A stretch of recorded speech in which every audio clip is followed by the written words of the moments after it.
Afternoon, everyone. A very warm welcome. It's good to see everybody here. My name is Steve King. I'm the Associate PVC for Education and Students. It's good to see everyone here. It's good to also welcome all our colleagues who are joining online. We've got a significant number of people joining us online, including colleagues from City College in Greece. We've also got, I think, some visitors from York College and also from YorkSU John. So welcome to all of those. It's really good to have everybody here, and it's really good to have this event finally starting. This is a brief introductory session. I hope it'll be interesting, saying a little bit about the AI context at York. But I'm going to do a little bit of housekeeping first, and then the plan is to look at the AI context in general. This is a meeting about education and AI, but I will take it slightly more widely than just that. It's also good to have guest speakers with us here today, colleagues from Google and from GTech, and later on we will have our guest speaker for the session from 3 o'clock till 4 o'clock, roughly, is Masood Kokar, who's joining us from Leeds. So it's really good to see everybody. All of the sessions on the sort of logistic side of things, everything's hybrid except for one session. That session, the hands-on session, which is getting started with AI. And it's worth noting that both for that session and the Google session, if you've got your own device with you, that will be very helpful. All sessions are going to be recorded, so don't worry if you can't get to it. There are 5 or 6 things going on at once. The Google session is appearing twice, so you have no excuse for missing that. And recordings will be shared afterwards, later on in the week. Normal mandatory bit about fire alarms. I was going to check this when I came into the room. For those attending in person, no fire alarms are scheduled. So if there is a fire alarm, if one does go off, then please leave the building. What I was going to check is where the assembly point is. It's either that side or it's that side, or it's, yeah, I don't know. But there's an exit just there. There's an exit there, and probably at the back too. So that's the sort of logistics. I want to start with some good news. This is something that I've been waiting for a long time. We have just launched, as of yesterday, some AI web pages at York. There is an awful lot of resources available on the York website about AI, but there is no way to find your way around with them. So we have now launched some pages, and by giving you that link, I have now distracted you for the rest of this talk, at least, because there's an awful lot to look at there. So it's right at the top level of the York website, about/AI. It was soft launched yesterday. There hasn't been any announcement of it yet. And there are still things that need tweaking on it, I will admit that. We are collecting bits of information that we need to change. But I'm really glad it's there. It's taken quite a long time to get there. So it's collecting together links to information that we have already in various different places, about assessment and AI, about research and AI, about teaching with AI, about the different tools you can use, lots of things that are York specific, but also lots of information linking out to bits of training that we know are reasonable, or good bits of training that there are outside, communities there are to do with AI, and all that sort of thing. So the grouping, if you go and look at the pages, there are 6 areas that we've grouped those links into. AI for work and study, both for staff and for students. This is a section on developing your skills, a section on actually studying AI at York, and that's one place where we need to do a little bit more work, because that's a link to some of the admissions pages about programs that we offer that involve AI. But the admissions pages are only for postgraduate programs. There are undergraduate programs too, and we need to make sure that those are linked there as well. There's a section entitled Governance and Best Practice, which is not the best title for it, but it's about different communities, policies, and all those sorts of things.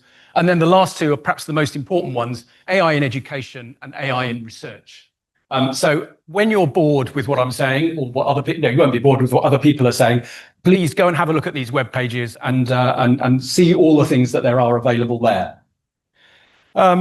So the information we'd really like back about those pages is what's missing. What do you wish there were there that isn't? Or are there other resources that we've missed? Or have there been new developments? And one of the great things about working in the AI space is that things will have changed. By the end of this afternoon, things will have changed, I'm pretty sure. So let us know what you think that if there have been new developments that we ought to talk about. What else is there? I was just talking to Richard at the beginning, and actually, clearly, probably one of the things we ought to do is link to the recordings of these sessions. So that's obviously not there yet, but will be eventually. Without further ado, I'm now going to go over to my colleague, Haidar, who is the academic officer at York Student Union. When I start talking about AI at York and the AI landscape, I'm going to talk about it mostly from a staff angle. But I think it's really important that we do have a student angle on this. Remember that we are here, as far as education is concerned, for helping our students to understand what's going on. So it's important to keep that student voice in mind. So over to you, Aya. Thank you, Steve. Hi, everyone. He's done the honor of introducing me.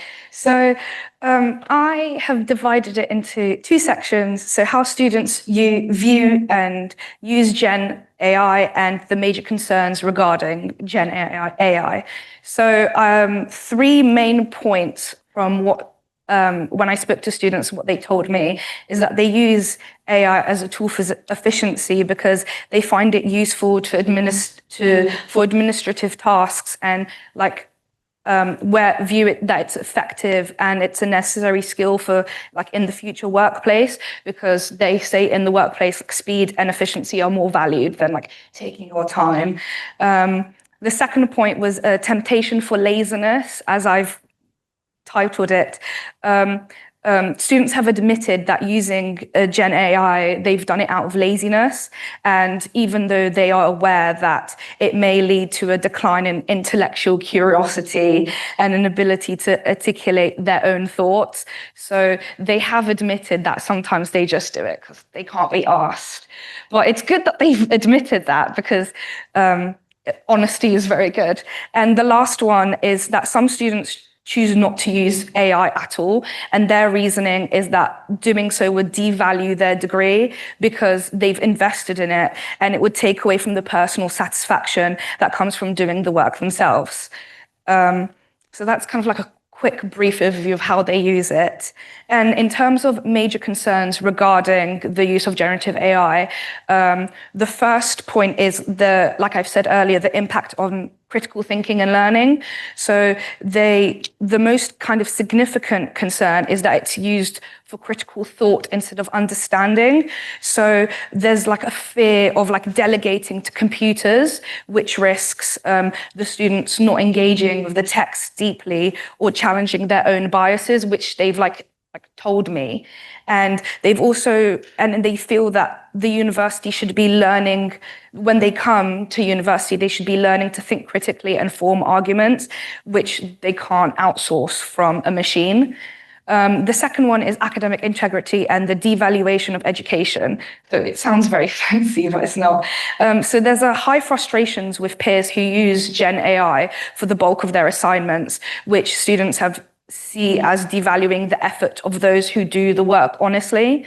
A major concern is that students who use AI-generated content, which may contain false information, are not being identified. And this raises doubts of whether markers are paying close enough attention or have the skills to detect AI-generated text, because there has just been, from what I've heard, there's inconsistencies in detecting it, and some people get away with it, and some people who have never used AI get flagged for AI. And the last one is broader societal and ethical issues. So obviously we know that there's a significant energy consumption required for generative AI, and it's a key concern, especially in the context of the existing climate crisis. And there's a belief that widespread use of generative AI is detrimental to the humanity's collective sense of creativity. So that's what they've told me. Where's it? And so in summary, it's a conflicted view is what students hold. While there's potential for efficiency, it's acknowledged, it's overshadowed by profound concerns about its impact on the core values of education. So the consensus is that it's a permanent fixture that will only become more sophisticated and harder to detect. Therefore, the challenges for academic institutions is to adapt, which is what we're doing by being here. Rather than focusing on outright bans or detection, which may prove like kind of not as futile as what I've used, where the students have urged that the university rethink the educational objectives. So like emphasizing a shift from knowledge recall, a skill now largely used when they use AI, to teaching students how to use the tools discerningly and critically evaluating the information they produce instead of just going beep, beep, boop, please tell me what this means. That's just a general kind of summary of what students think. And there's also the Higher Education Policy Institute put out a report about they conducted a study last December with undergraduate students in the UK, and the thoughts are generally similar, with students' primary motivations for using AI are efficiency and quality improvement, but they're also concerned about the academic integrity. So I feel like this is a widespread thing, not a York thing. So yeah, thank you. Thanks, Sarah. It's really good to have that student perspective to keep us grounded in what we're doing about these things, and to remember that as we go along. Okay, I want to move on now to look at, if you like, the AI landscape at York in particular. But before I do that, I want to give you a quotation. It would be nice to have a quotation from our own Vice-Chancellor about AI, but I couldn't find one. I could have got ChatGPT to make one up if you had to filter that, but I haven't. But I've got a quotation from the Vice-Chancellor of Oxford University, which I believe is an institution somewhere down south. She did an annual oration, an annual report, I think it was last week, possibly the week before, which had a couple of sentences in it that I think are really important for us to think about. She said, "I am not sure that we have quite grasped the enormity of the upheaval that artificial intelligence will bring.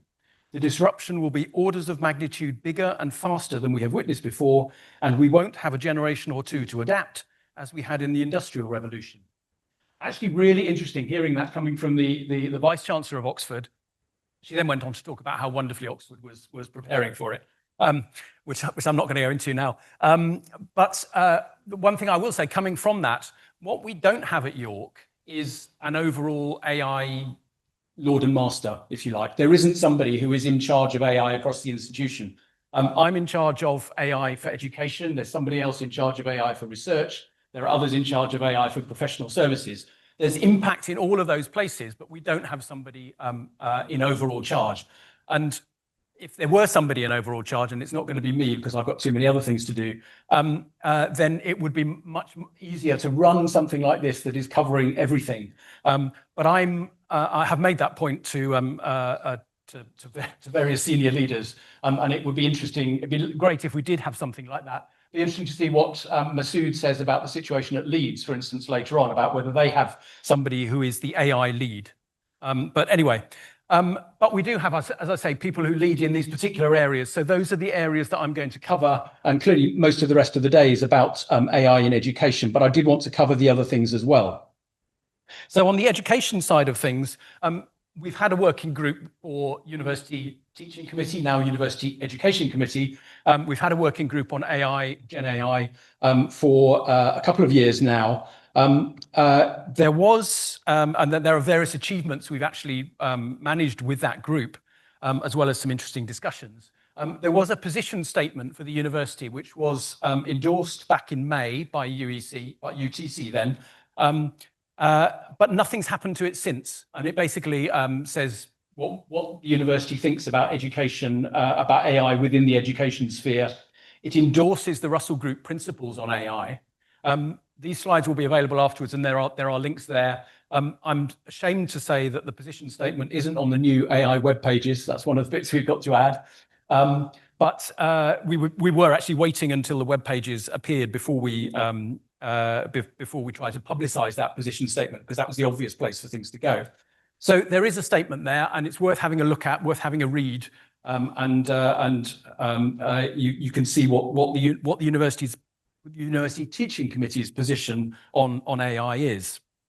It's slightly motherhood and apple pie. It's not great detail there, but it is at least something that you can refer to. As I say, we've endorsed the Russell Group principles.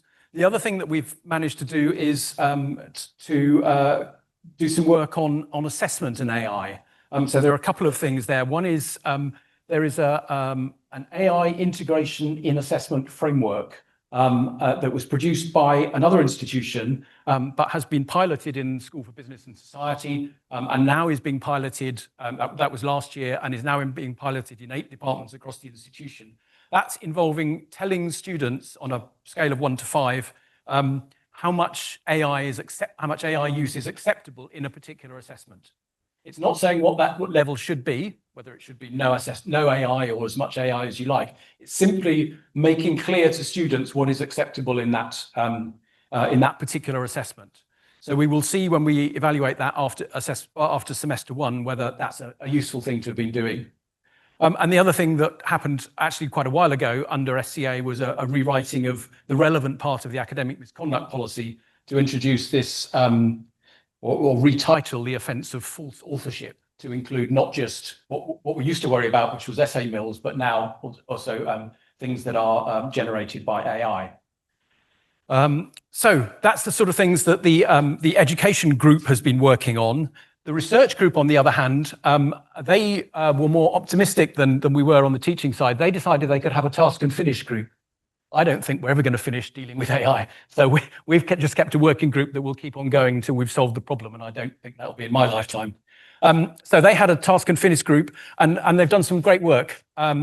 And sorry, actually going back to what I was going to say on the AI in assessment framework, there is a session on that later on that colleagues from SBS are running I think in the second group of parallel sessions. So in AI in research, and again, Jen Chubb, who has led that group and done some very good work, is leading a session later on the use of AI in research projects in taught programs. So the that AI group from University Research Committee has produced guidelines on responsible AI use in research and also responsible AI use for postgraduate research students. So keeping those two sorts of things separate. So that's some great work that's been done on the AI in research area. And on professional services, there's another recent announcement. I think it's not quite yesterday, but maybe it was last week or the week before, the AI Academy. Which is something that has been launched by the HR department for particular areas of the university, professional services staff in what they describe as high priority areas is where they're starting on those things. There are 2 apprenticeships available that staff are going to be asked to apply for, one on AI-powered productivity and the other AI for business value. Those are being run by an external company. I can't remember what it's called, but it's the one that Tony Blair's son is leading. So I'm not making any comments about that. Anyway, it's that group of thing, but it's an external provider that is doing these apprenticeships that I think will be really important for professional services staff to be able to upskill themselves to work in these sorts of areas. So for professional services staff that are around, I know there are information sessions being run around now this month. So it's for central administration, student SEE, which I can never remember what it's called, Duncan, student evaluation and student experience. Yeah, okay, that group, finance, HR, IT, and administration and services, student services teams within faculties, and only at the moment basically for full-time staff. The intention is to expand this availability of training, of structured training like this to other PS staff and also to academics. So there will be more to hear about that later on. So if you want to know about the information sessions on those there, please have a look on the HR website. So that's a little, just a whistle-stop tour of the AI landscape at York. The other bit I wanted to get through in the next 3 minutes is you were asked to fill in surveys when you registered. So I thought it'd be interesting to show you what some of the results of those things were. what you said to us. This is roughly speaking what was said about what you'd like to get out of this event.